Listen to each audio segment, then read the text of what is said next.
नमस्कार, स्वागत, अभिनंदन। आज के इस क्लास में बात 10th क्लास के सोशल साइंस के एक पुस्तक भूगोल की। भूगोल का जैसा कि मैं कल ही के वीडियो में बताया था कि भूगोल से सबसे ज्यादा सोशल साइंस में सवाल आते हैं। लगभग 30 नंबर का सवाल आपका भूगोल से आएगा।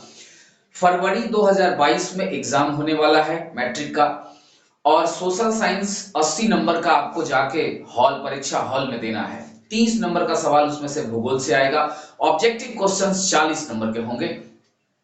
तो बहुत दिनों से लोगों की मांग थी कि भाई ऑब्जेक्टिव क्वेश्चन सर डालिए 2022 में जो एग्जाम होने वाला है उसके लिए।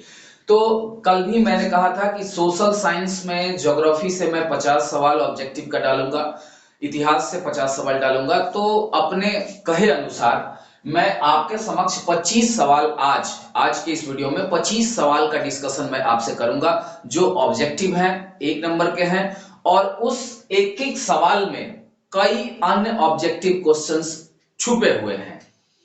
तो समय न गवाते हुए एक एक करके इन सारे प्रश्नों को हम देखते चलते हैं। सबसे पहला प्रश्न है, बिहार में कितने प्रतिशत भाग में वन का विस्तार है? बिहार में कितना परसेंट जंगल है, कितना परसेंट फॉरेस्ट एरिया है? आंसर होगा 7.76%। अभी के समय में बहुत सारे किताबों में या आप ही के किताब में 7.1% दिया हुआ है। कहीं कहीं ऑप्शंस में गाइड वगैरह या पुराने जो सवाल आए हुए हैं उसमें 7% भी है। तो अगर परीक्षा में सवाल इस तरह का आता है और ऑप्शंस के अनुसार आपको निर्णय लेना है, ऑप्शंस अगर 7.76 है तो आप वही मारेंगे। अगर ऑप्शंस तीनों है 7.76, 7.1%, 7%, इनमें से सभी या ऐसे रहेगा तो इनमें से सभी ना करके आप 7.76 मारेंगे। अभी के समय में 7.76% वन है बिहार में। अगर ये ऑप्शंस नहीं है, 7.76 नहीं है, 7% है और 7.1 नहीं है तो आप 7% मारेंगे। अगर 7.1% है और 7% है तो आप 7.1% मारेंगे। हमेशा ऊपर की ओर बढ़ना है, यानी कि ऑप्शंस के अनुसार आपको डिसीजन लेना है कि कौन सा ऑप्शन ज्यादा बेहतर होगा। क्योंकि सरकार ने आपकी जो किताब है भूगोल की उसको अपडेट नहीं किया है, परंतु आंकड़े लगातार बेहतरीन बिहार के वन से संबंधित होते जा रहे हैं। तो अभी के समय में 7.76 है, ये याद रखिए। बाकी 7% और 7.1% भी आप याद रखें। अब बात आती है कि बिहार में 7.76% वन है तो प्रथम स्थान पे कौन सा जिला है? तो प्रथम स्थान पे जमुई जिला है। बिहार में जैसा कि 38 जिले हैं, 38 जिले में से वन के परसेंटेज के हिसाब से देखा जाए तो सबसे ज्यादा वन का प्रतिशत है जमुई जिला में, 69.60%। दूसरे स्थान पर है कैमूर जिला, परसेंटेज है 41.12%। तीसरे स्थान पर है गया जिला 29.04%, और चौथे स्थान पर है नवादा जिला 20.59%। तो ये 4 जिले प्रथम, द्वितीय, तृतीय और चतुर्थ स्थान पे हैं जो आपके समक्ष मैंने आंकड़े रखे हैं। अब आते हैं दूसरे प्रश्न की ओर। दूसरा प्रश्न है मंदार हिल। ये बहुत फेमस एक हिल है, हिल मतलब पहाड़ी है। मंदार हिल किस जिले में स्थित है? कौन सा जिला ऐसा है जहां पर मंदार हिल है? आंसर होगा बांका जिला। बांका जिला, बांका जिला बिहार का अगर मैप आपके पास है छोटा सा भी तो आप देख सकते हैं बांका जिला किधर है। तो बांका जिला में मंदार हिल है, और ये मंदार हिल ऐतिहासिक दृष्टिकोण से, इतिहास की दृष्टि से और भूगोल की दृष्टि से, दोनों दृष्टि से बहुत ही महत्वपूर्ण है। ऐतिहासिक रूप में ऐसा माना जाता है कि मंदार हिल यानी कि यही वो पर्वत था जिसके सहारे समुद्र का मंथन हुआ और वो विष और अमृत का देवताओं और दानवों के बीच बंटवारा हुआ। शिव जी का यहाँ पर मूर्ति बहुत भव्य है, शिव जी का मंदिर है यहाँ पर मंदार हिल के पास, और वहीं पर जैन का भी मंदिर है, यानी कि हिंदू और जैन दोनों धर्मों का तीर्थ स्थल है ये। एक झील सा बना हुआ है जिस झील का नाम है मंदरांचल झील, और उस झील के बीच में विष्णु की प्रतिमा वाली मंदिर है बीच में। तो मंदार हिल का संबंध बांका जिला से है, ये ध्यान में रखिएगा। चलिए अब आते हैं तीसरे नंबर प्रश्न की ओर। तीसरा नंबर प्रश्न कह रहा है कि बिहार में अति जल दोहन से किस तत्व का सकेंद्रण बढ़ा है, यानी जमीन के अंदर से ज्यादा पानी खींचने से बिहार में किस चीज का, किस तत्व का सकेंद्रण यानी कि किस तत्व की मात्रा बढ़ गई है। आंसर होगा आर्सेनिक। आर्सेनिक जिसे हिंदी में हम सांखिया भी कहते हैं, इसका ऐतिहासिक नाम हरिताल है। कौटिल्य ने, चाणक्य कौटिल्य के बारे में नाम सुना होगा, उन्होंने एक किताब लिखी अर्थशास्त्र, वो मगध क्षेत्र से थे, उन्होंने किताब लिखी, उसमें उन्होंने इस आर्सेनिक को हरिताल कहा है। उस हरिताल की चर्चा उसमें है, किसी लिखे हुए चीज को मिटाने के लिए इस हरिताल का प्रयोग किया जाता था। अब आर्सेनिक ज्यादा जल जमीन के अंदर से निकालने से जल में आर्सेनिक तत्व की मात्रा बढ़ गई है, जिसके कारण तमाम तरह के चर्म रोग, नाखून से संबंधित रोग, पेट से संबंधित रोग, बाल का उड़ना, आंखों की रोशनी घट जाना, इन सारी तरह की बीमारियां आर्सेनिक प्रभावित क्षेत्र के लोगों को हो रहा है। अब बिहार में गंगा का जो इलाका है, खास करके बक्सर जिला से लेके भागलपुर जिला तक का इलाका, ये पूरे तरह से आर्सेनिक प्रभावित क्षेत्र है। यहाँ 90 के दशक में सरकार ने सार्वजनिक कल गड़वाया था और उस कल के पानी पीने से बहुत लोगों को ये चर्म रोग, नाखून से संबंधित बीमारियां, बाल से संबंधित बीमारियां, आंखों की रोशनी का घटना और कैंसर जैसी बीमारियां लोगों को हुई। बाद में उस कल को बंद किया गया और उसको सील किया गया। अगर ज्यादा गहराई होगी कल की तब तो ठीक है, लेकिन कम गहराई वाले जो कल होते हैं उनमें आर्सेनिक ज्यादा आने की संभावना रहती है। खैर, अगर पानी में 0.1 मिलीग्राम से ज्यादा आर्सेनिक मिला हुआ है तो वो आपके स्वास्थ्य के लिए बेहद ही हानिकारक है।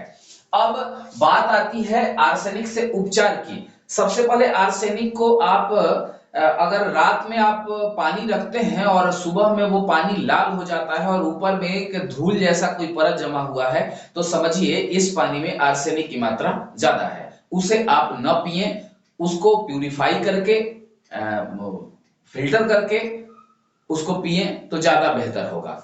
अब गंगा के पूरे इलाके में ये समस्या ज्यादा है, बिहार में, पश्चिम बंगाल में भी ये समस्या है। जो भी गंगा का निचला इलाका है उस इलाके में ये समस्या है, गंगा के किनारे किनारे वाले इलाके में। तो इसके लिए एक पौधा है टेरिस बटेटा। टेरिस बटेटा नाम का फर का पौधा है। अगर गंगा के किनारे किनारे इलाके में ये लगाया जाए तो इन पौधों में ये खासियत है कि वो पानी में से आर्सेनिक को चूस लेते हैं, खींच लेते हैं और पानी स्वच्छ और शुद्ध हो जाता है। तो ये उपाय है। इसका रासायनिक जो सिंबल है वो ए बड़ा और एस छोटा। परमाणु संख्या इसका 33 है और इससे ज्यादा आपको कुछ जानना समझना नहीं है। आपको क्वेश्चन यही आएगा, बिहार में अति जल दोहन से किस तरह की समस्या उत्पन्न हो रही है। तो बिहार में अति जल दोहन से आर्सेनिक की समस्या उत्पन्न हो रही है। आर्सेनिक को हिंदी में सांखिया भी लिख सकता है, तो सांखिया नाम भी याद रखिए, ठीक है। बिहार और पश्चिम बंगाल में यह आर्सेनिक की समस्या गंगा के किनारे वाले इलाके में भरपूर है, ज्यादा है। चलिए आगे देखते हैं चौथे नंबर प्रश्न की ओर। चौथा नंबर प्रश्न कह रहा है कि मरुस्थलीय मिट्टी भारत में किस राज्य में पाई जाती है। मरुस्थलीय मिट्टी भारत के एक ही राज्य में मुख्यतः पाई जाती है, इसके अलावा भी अन्य राज्यों में है। देखिए, भारत में राजस्थान जो राज्य है उसमें एक अरावली पर्वत है। अरावली पर्वत के पश्चिम का जो इलाका है, जो पाकिस्तान से सटा हुआ है, उस इलाके में थार मरुस्थल है। थार मरुस्थल, मरुस्थल वो इलाका होता है जहां पानी की किल्लत यानी कि पानी की कमी के कारण मिट्टी से नमी लगभग समाप्त हो गया रहता है। बालू बालू सा ये मिट्टी है, भूरे रंग का होता है और इसमें संस्तर नहीं पाए जाते हैं। ये याद रखिएगा, क्वेश्चन आ सकता है, संस्तर नहीं पाए जाते हैं। आपकी पुस्तक में लिखा हुआ है संस्तर का मतलब अस्तर नहीं पाया जाता है, इस तरह का लेयर्स नहीं पाया जाएगा इस मिट्टी में। आप अगर अपने आसपास कल गड़ाते हुए देखे होंगे तो अलग अलग तरह का मिट्टी निकलता है, क्योंकि अलग अलग टाइप का मिट्टी का लेयर बना हुआ है। लेकिन बलुई जो मिट्टी है, जो मरुस्थलीय मिट्टी है, उस मिट्टी में संस्तर यानी कि लेयर की कमी होती है, बेहद कमी होती है। तो मरुस्थलीय मिट्टी का क्षेत्र मुख्यतः राजस्थान है। ऑप्शंस में राजस्थान रहेगा, आप राजस्थान मारेंगे। इसके अलावा भी आप जान ले कि कच्छ का जो इलाका है गुजरात वाला, उस इलाके में भी मरुस्थलीय मिट्टी है। हरियाणा और पंजाब के वो इलाके जो राजस्थान से सटे हुए हैं, उन इलाकों में भी मरुस्थलीय मिट्टी पाई जाती है। ठीक है, ये मिट्टी उपजाऊ है, ऐसा नहीं है कि उपजाऊ नहीं है। अगर इसको पानी मिले, जल मिले, तो ये बहुत ही उपजाऊ मिट्टी है। ये सब चीजों पर चर्चा विस्तृत रूप में वीडियो में मैं कर चुका हूं, पहले से पढ़ा चुका हूं। अगर ज्यादा दिक्कत या और ज्यादा गहरा आपको जानना है तो डिस्क्रिप्टिव जो वीडियो बना हुआ है इन अध्यायों पर आधारित, उसको आप देखेंगे, आपकी चीजें हर जो शंका है उसका समाधान उसमें मिल जाएगा। 5वां नंबर क्वेश्चन है, संसाधन होते नहीं बनाए जाते हैं, ये किसने कहा था? ये कथन है, किसने कहा था? जिम्मरमैन। बहुत लोगों को याद होगा, जिम्मरमैन कनाडा के रहने वाले, 1933 में उन्होंने ये कथन दिया था कि संसाधन होते नहीं बनाए जाते हैं। 2 नंबर का सवाल भी आता है कि संसाधन होते नहीं बनाए जाते हैं कैसे? तो किसी भी चीज को संसाधन में बदलने के लिए 3 चीजों की आवश्यकता होती है। सबसे पहले पर्यावरण, दूसरा है मानव, और दूसरा है प्रौद्योगिकी, और तीसरा है संस्थाएं। इन 3 चीजों के मिलने से कोई भी जो वस्तु है वो संसाधन में बदली जाती है। कोयला पहले भी था, अबरख पहले भी था, सोना चांदी, पेट्रोलियम, प्राकृतिक गैस, ये सब चीजें पहले भी थी, लेकिन पहले लोग उसका इस्तेमाल करना नहीं जानते थे। उस तरह की टेक्नोलॉजी मानव के पास नहीं थी। लेकिन जैसे जैसे मानव मस्तिष्क का विकास हुआ, इन टेक्नोलॉजी मानव ने नए नए टेक्नोलॉजी बनाया, और उस टेक्नोलॉजी की मदद से मानव ने इन वस्तुओं को संसाधन में बदला। तो जिम्मरमैन का यह कथन बिल्कुल सही है कि संसाधन होते नहीं है बल्कि बनाए जाते हैं। वो चीज आपके लिए संसाधन नहीं हो सकती जिसका आप लाभ नहीं प्राप्त कर रहे हैं। जिसका प्रत्यक्ष या अप्रत्यक्ष रूप से आप लाभ प्राप्त कर रहे हैं, वही चीजें आपके लिए संसाधन है। ठीक है, तो जिम्मरमैन का यह कथन याद रखिएगा। आगे आते हैं 7 नंबर क्वेश्चन पर। सीमेंट उद्योग का प्रमुख कच्चा माल क्या होता है? तो सीमेंट उद्योग का प्रमुख कच्चा माल जो होता है वो है चूना पत्थर। चूना पत्थर, चूना पत्थर। सीमेंट में लगभग 76% मिलाया जो कच्चा माल जाता है वो है चूना पत्थर। चूना पत्थर के अलावा लौह तत्व और अन्य रसायन भी उसमें मिलाए जाते हैं, लेकिन सबसे ज्यादा चूना पत्थर ही मिलाया जाता है। बिहार में चूना पत्थर है, सासाराम के इलाके में, कैमूर के इलाके में, और भी जो झारखंड से सटा हुआ जिला है उन इलाकों में चूना पत्थर का प्रचुर भंडार है बिहार में। हाँ, झारखंड के अलग होने से बहुत सारे चूना पत्थर का इलाका चला गया झारखंड में। अब आते हैं आगे, 8 नंबर प्रश्न। देश की बांधों को, बांध मतलब बराज, बराज। देश की बांधों को किसने आधुनिक भारत का मंदिर कहा? देश की बांधों को किसने आधुनिक भारत का मंदिर कहा? आंसर है J.L. नेहरू। J.L. नेहरू मतलब पंडित जवाहरलाल नेहरू। ये भारत के प्रथम प्रधानमंत्री थे, और इन्होंने ही प्रथम पंचवर्षीय योजना जो 51 से 56 के बीच में भारत में चली है, उसमें भारत में कई नदियों पर बांध बनाए गए। बांध एक बहुउद्देशीय परियोजना है, उससे बहुत सारे लाभ हैं। तो बहुउद्देशीय परियोजना पर डिस्क्रिप्टिव वीडियो बना हुआ है, तो उससे बहुत सारे लाभ हैं। तो 51 से 56 के बीच यानी प्रथम पंचवर्षीय योजना में देश में भाखड़ा नांगल बांध जो सतलज नदी पर बना, ब्यास बांध, फिर डीवीसी दामोदर घाटी परियोजना दामोदर नदी पर बना पश्चिम बंगाल में। इन बांधों के वजह से उस इलाके में कृषि से संबंधित एक अलग तरह की खुशहाली आई। पानी की जो किल्लत और बाढ़ की जो समस्या थी उससे लोगों को आराम मिला, उसका समाधान निकला। इस कारण पंडित जवाहरलाल नेहरू ने बांधों को आधुनिक भारत का मंदिर कहा कि ये नए भारत का यही मंदिर है। क्योंकि मंदिर वो जगह होता है जहां इंसान को सुकून मिलता है, चैन मिलता है। अब नदियों को बांधने पर वो एक बहुउद्देशीय परियोजना में कन्वर्ट हो गया। एक नदी जो पहले बाढ़ लाती थी वो बाढ़ उससे खत्म हो गया, सिंचाई की सुविधा हो गई, बिजली का उत्पादन होने लगा, मत्स्य पालन होने लगा, पर्यटन की व्यवस्था हो गई, तो एक साथ बहुत सारे लाभ हो गए। इस कारण इस बहुउद्देशीय परियोजना यानी कि बांधों को जेएल नेहरू ने, भारत के प्रथम प्रधानमंत्री पंडित जवाहरलाल नेहरू ने आधुनिक भारत का मंदिर कहा। 9वां नंबर क्वेश्चन की ओर बढ़ते हैं। भारत का प्रथम परमाणु ऊर्जा स्टेशन कहां स्थापित हुआ? प्रथम परमाणु ऊर्जा स्टेशन, परमाणु भट्टी बनाई जाती है उसको परमाणु ऊर्जा स्टेशन कहते हैं। भारत का प्रथम परमाणु ऊर्जा स्टेशन तारापुर में स्थापित किया गया और यह तारापुर जगह है महाराष्ट्र में। 1969 में इसकी स्थापना की शुरुआत की गई और 72 से यहां से बिजली का उत्पादन होने लगा। बेसिक रूप में कहें तो परमाणु जो है ये यूरेनियम, थोरियम, इन चीजों को तोड़ के या इन्हीं चीजों के माध्यम से इनको तोड़कर ऊर्जा में कन्वर्ट किया जाता है, उनसे बिजली बनाई जाती है। अब ये यूरेनियम, थोरियम बहुत कम मात्रा में तोड़ने पर बहुत ज्यादा बिजली का उत्पादन करते हैं। तो भारत का प्रथम जो परमाणु ऊर्जा स्टेशन बनाया गया वो था तारापुर, जो महाराष्ट्र में पड़ता है, और USA, United state of America की मदद से यह बनाया गया था। 72 से यह बिजली का उत्पादन करना स्टार्ट कर दिया। भारत का सबसे बड़ा परमाणु ऊर्जा जो स्टेशन है वो है रावतभाटा राजस्थान में पड़ता है। तो भारत का पहला परमाणु ऊर्जा स्टेशन तारापुर महाराष्ट्र में है और भारत का सबसे बड़ा परमाणु ऊर्जा स्टेशन रावतभाटा जो राजस्थान में है। इसके अलावा नरोरा, कल्पक्कम और भी बहुत सारे आपके किताब में दिए हुए हैं परमाणु ऊर्जा स्टेशन के नाम, उसको आप देखेंगे, उसका राज्य किस राज्य में है वही बस याद रखेंगे। चलिए अगले क्वेश्चन की ओर बढ़ते हैं। 10 नंबर क्वेश्चन, सौर ऊर्जा, सूर्य से प्राप्त होने वाली ऊर्जा को कहते हैं। सौर ऊर्जा निम्नलिखित में से किस प्रकार का संसाधन है? तो सौर ऊर्जा ये पुनः चक्रीय संसाधन है, पुनः पूर्ति योग्य संसाधन है, नवीकरणीय संसाधन है।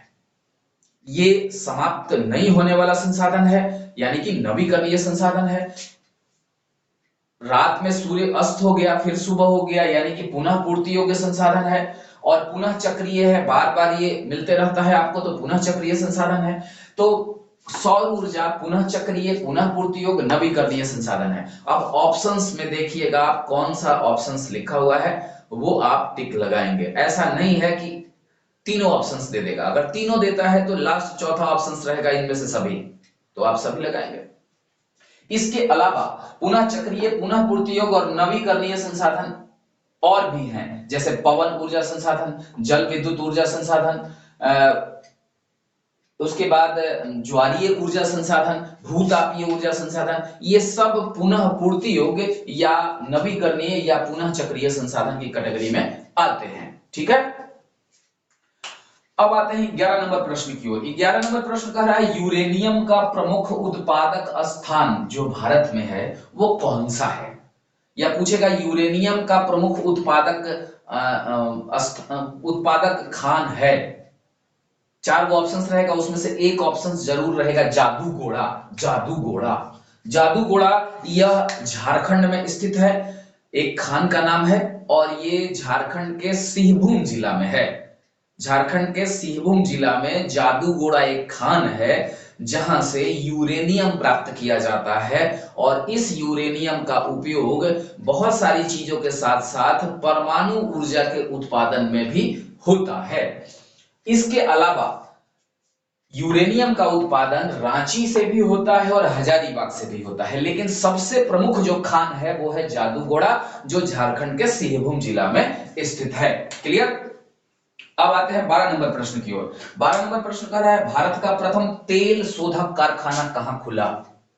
प्रथम तेल शोधक समझते हैं ना, जमीन के अंदर से जो तेल निकाला जाता है उसको साफ करने वाला कारखाना, उसको तेल शोधक कारखाना कहते हैं। तो तेल शोधक कारखाना कहां खुला? वो खुला था डिगबोई में। डिगबोई ये असम राज्य में है, पूर्वोत्तर भारत यानी कि सतभैया टोला में है। यहां असम जो देख रहे हैं आप पीला वाला भाग, यहां पर डिगबोई है, ब्रह्मपुत्र नदी की घाटी है उसी में।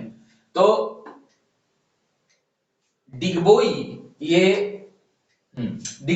ये असम में है, और ये डिगबोई का जो कारखाना खुला था वो 1901 में खुला था। जो पेट्रोलियम है, पेट्रोलियम को हम तरल सोना भी कहते हैं। क्या कहते हैं? तरल सोना, तरल सोना कहते हैं। साथ ही इसको रॉक वायल भी कहते हैं, क्योंकि चट्टानों के बीच से निकलता है और सादी चट्टान में कोयला और पेट्रोलियम पाया जाता है, तो इसको हम रॉक वायल भी कहते हैं। रॉक मतलब चट्टान, वायल मतलब तेल, तो चट्टानी तेल भी कहते हैं, तरल सोना भी कहते हैं। अब भारत में सबसे, सॉरी 12 नंबर अभी तुरंत चर्चा करेंगे, अभी 13 नंबर चल रहा है। भारत में सबसे पहला जो तेल शोधक, तेल को साफ करने का कारखाना खुला, वो कहां खुला? डिगबोई में। डिगबोई कौन से राज्य में है? असम में। कब खुला? 1901 में। तेल का और दूसरा नाम क्या है? तरल सोना। और दूसरा नाम क्या है? Rock vial. भारत में सबसे बड़ा, या यूं कहें कि एशिया का सबसे बड़ा रिफाइनरी सेंटर यानी तेल शोधक कारखाना कौन सा है? तो वो है जामनगर। जामनगर गुजरात में है। रिलायंस कंपनी का अपना रिफाइनरी सेंटर है, वो एशिया का सबसे बड़ा रिफाइनरी सेंटर है जामनगर। ठीक है। और आपके बिहार में एक रिफाइनरी सेंटर है, तेल को साफ करने का एक कारखाना है, वो है बरौनी। बरौनी ये बेगूसराय जिला में पड़ता है।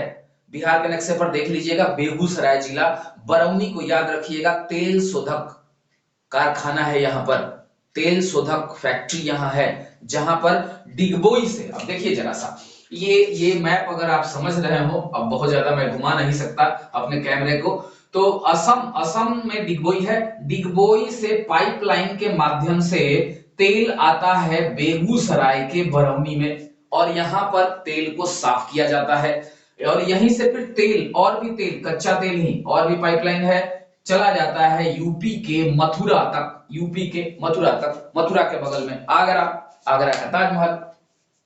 तो मथुरा भी एक रिफाइनरी सेंटर है, बरौनी भी एक रिफाइनरी सेंटर है। तो आपसे सवाल ज्यादातर बरौनी से संबंधित पूछेगा कि बरौनी तेल शोधक कारखाना किस राज्य से संबंधित है। यह भी पूछ सकता है बरौनी तेल शोधक कारखाना बिहार के किस जिले में है, तो बेगूसराय जिला।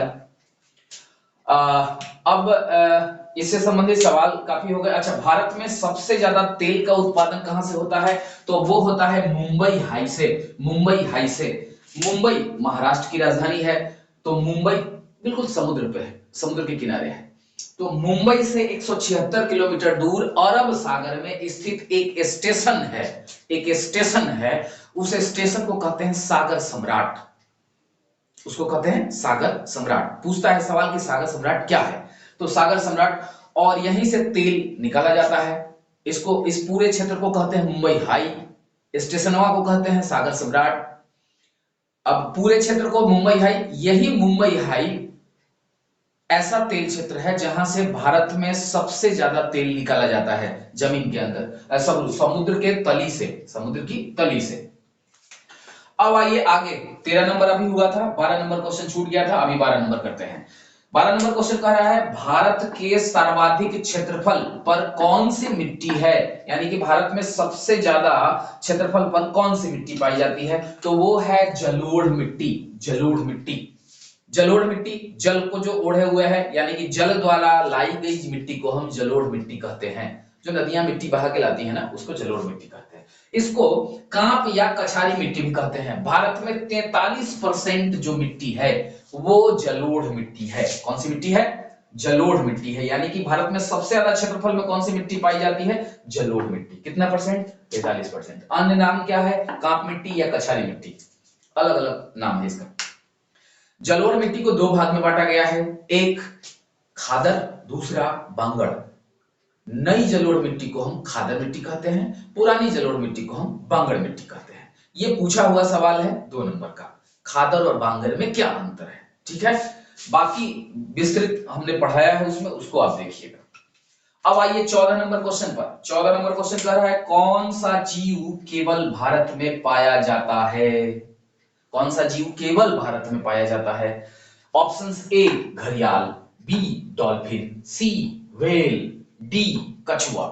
इनमें से कौन भारत में पाया जाता है? ऑप्शंस ए बिल्कुल सही है, घड़ियाल। घड़ियाल, घड़ियाल ये भारत में सिर्फ और सिर्फ भारत में ही पाया जाता है, अन्य किसी देश में नहीं पाया जाता है।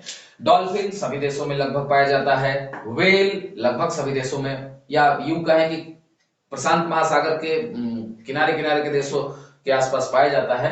कछुआ कछुआ कई देशों में पाया जाता है। तो घड़ियाल ही एक ऐसा जीव है जो सिर्फ और सिर्फ भारत में पाया जाता है। ये मगरमच्छ की प्रजाति का एक जीव है, सरीसृप है, रेंगता है, न उड़ता है, ये तैरता है और सरीसृप जगह पे रेंगता है, जैसे मगरमच्छ चलता है उसी तरह से। एक तरह से कहिए तो मगरमच्छ का ही कैटेगरी का ये जीव है। परंतु मगरमच्छ और घड़ियाल में अंतर है। घड़ियाल का मुंह पतला लंबा सा होगा, पतला लंबा सा होगा, और मगरमच्छ का जो मुंह होता है वो थोड़ा चौड़ा होता है। तो घड़ियाल एक ऐसा जीव है जो केवल भारत में पाया जाता है, ये याद रखिएगा। अब आइए 15 नंबर क्वेश्चन। 15 नंबर क्वेश्चन कह रहा है कोयला किस प्रकार का संसाधन है। तो कोयला ऑप्शंस आपको तमाम रहेगा, उसमें से एक रहेगा अनवीकरणीय संसाधन। अनवीकरणीय संसाधन किसको कहते हैं? वैसे संसाधन जो जिसका आप एक बार इस्तेमाल कर सकते हैं या 2 बार इस्तेमाल कर सकते हैं, उसके बाद वो इस्तेमाल के लायक नहीं रहता है।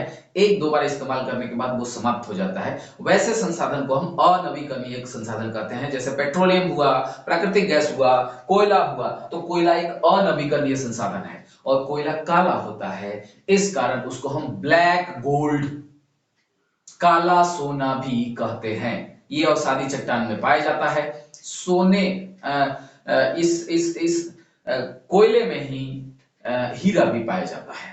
ठीक है। अब आइए 17 नंबर क्वेश्चन। 17 नंबर क्वेश्चन थोड़ा हटके है। मध्य पूर्व रेलवे का मुख्यालय कहां है?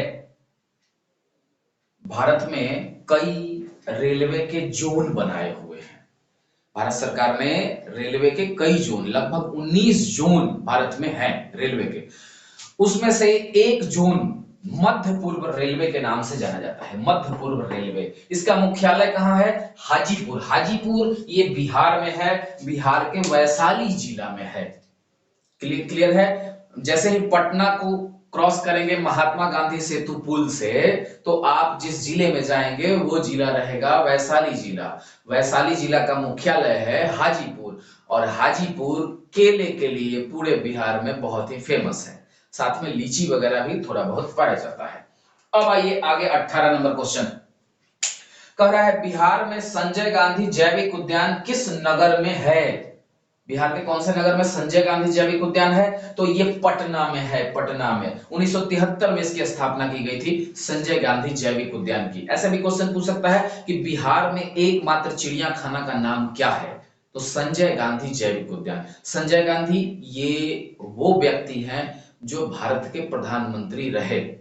ठीक है। इंदिरा गांधी इनके पुत्र संजय गांधी ये भारत के प्रधानमंत्री रह चुके हैं। उन्हीं के नाम पर इस चिड़ियाखाना का नाम संजय गांधी जैविक उद्यान रखा गया। ये पटना में है, पटना के बेली रोड में है। ठीक है।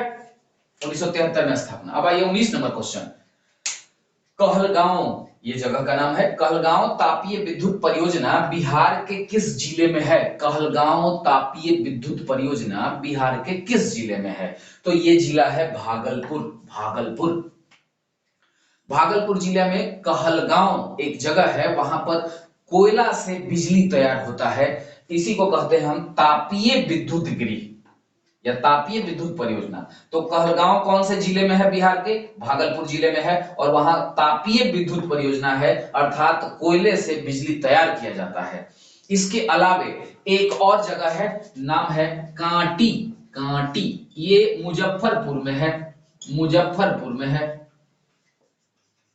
मुजफ्फरपुर जिला में कांटी, यहां भी कोयले से ही बिजली तैयार होता है। एक और जगह है जहां पर बिहार में बिजली तैयार होता है, वो है बरौनी। ये बेगूसराय जिला में है, और यहां पर पेट्रोलियम से या पेट्रोल से कहिए या डीजल से कहिए, इससे बिजली तैयार होता है। तो 2 बिहार में तापीय विद्युत केंद्र हैं जहां पर कोयले से बिजली तैयार होता है। आपको पता है बिजली लगभग 70-75% बिजली जो है वो कोयला से ही बन रहा है भारत में। तो कोयले का बहुत महत्वपूर्ण रोल है बिजली के उत्पादन में। तो कांटी समझ गए। अगर पूछेगा कि कांटी तापीय विद्युत केंद्र या विद्युत परियोजना ये किस राज्य किस जिले में है, तो मुजफ्फरपुर जिला में। बरौनी ये बेगूसराय जिला में, और कहलगांव ये कौन जिला में, भागलपुर जिला में। अब आइए 20 नंबर क्वेश्चन की ओर। 20 नंबर क्वेश्चन कह रहा है भारत में कितने जैव मंडल आरक्षित क्षेत्र हैं, बायो रिजर्व एरिया। भारत में कितने जैव मंडल आरक्षित क्षेत्र हैं। जीवों को सुरक्षा प्रदान करने के लिए कुछ खास क्षेत्रों को सरकार ने जैव मंडल आरक्षित, आरक्षित का मतलब होता है वहां आप लकड़ी नहीं काट सकते, वहां आप शिकार नहीं खेल सकते, वहां मकान नहीं बना सकते, यानी कि स्वतंत्र रूप से जीव अपना घूमेंगे फिरेंगे, वृद्धि विकास प्रजनन ये सब अपना करेंगे।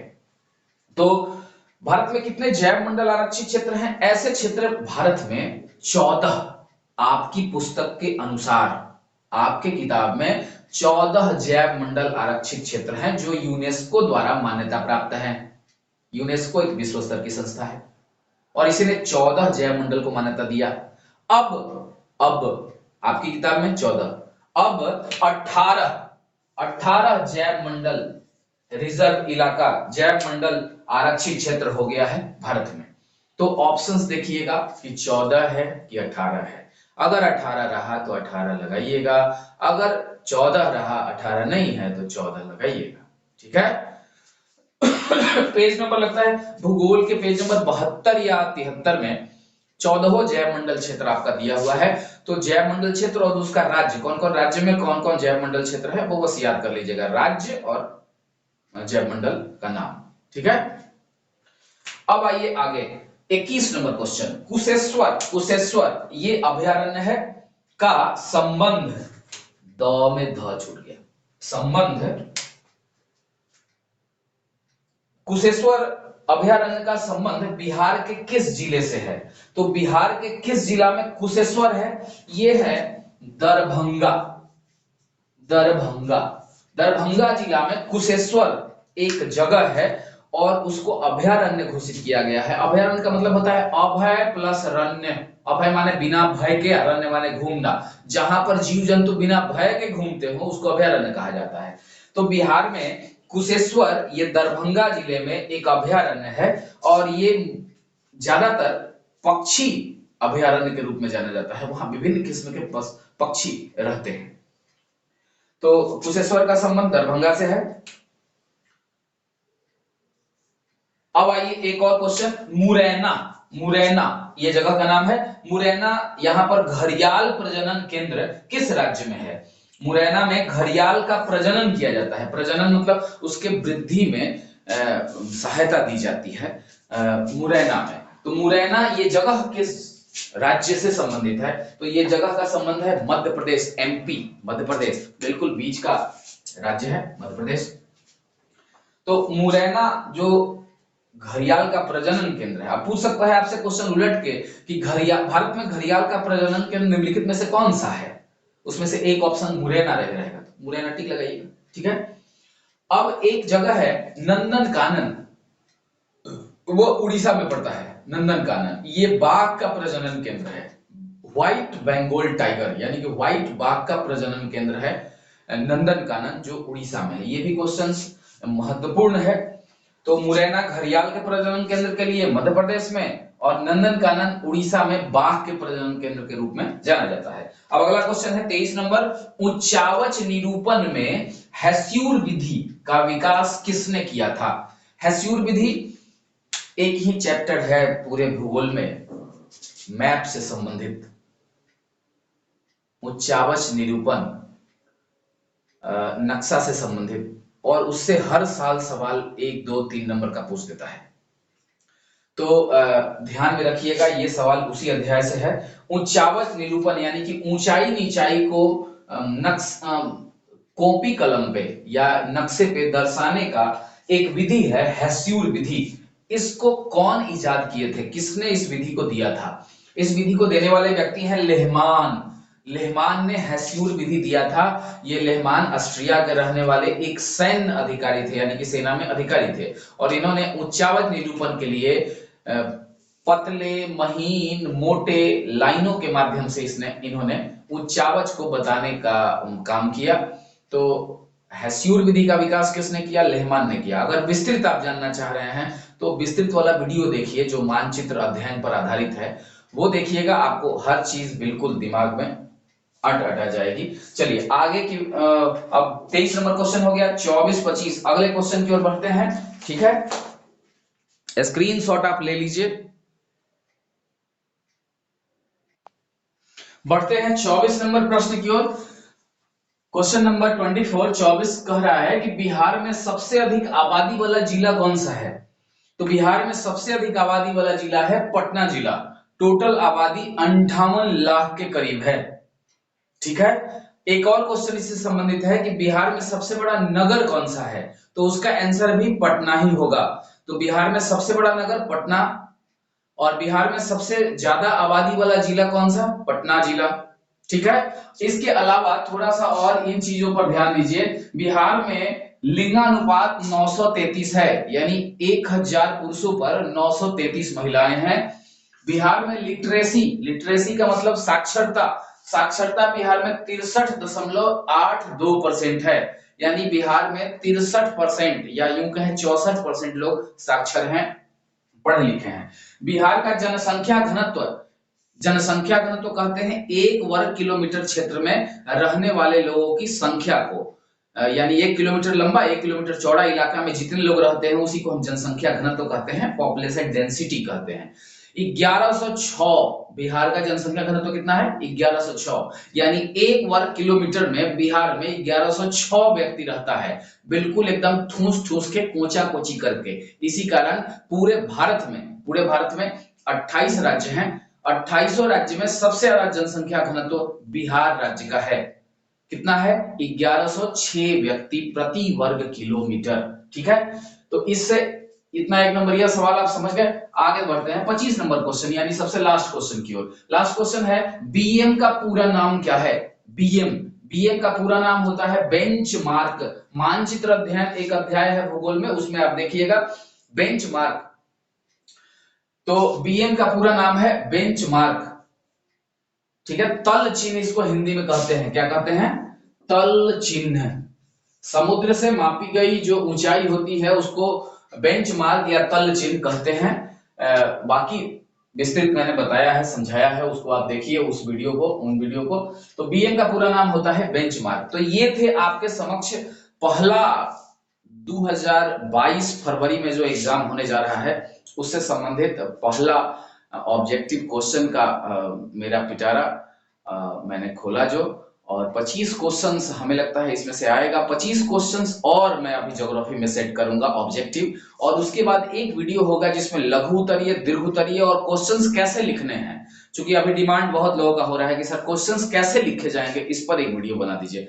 तो कल 25 क्वेश्चंस और डलेगा, उसके बाद एक वीडियो बनेगा, उसमें लघु उत्तरीय और दीर्घ उत्तरीय प्रश्न जितने भूगोल से हमारे तरफ से जो आने योग्य हैं उसको मैं दूंगा, और साथ ही उसी में मैं बताऊंगा कि क्वेश्चंस किस तरह लिखे जाएं, लघु उत्तरीय दीर्घ उत्तरीय प्रश्न कैसे लिखना है। तो इस पर चर्चा होगी। आज के लिए बस इतना ही। हमारे चैनल को लाइक करें, शेयर करें, सब्सक्राइब करें। बहुत बहुत धन्यवाद।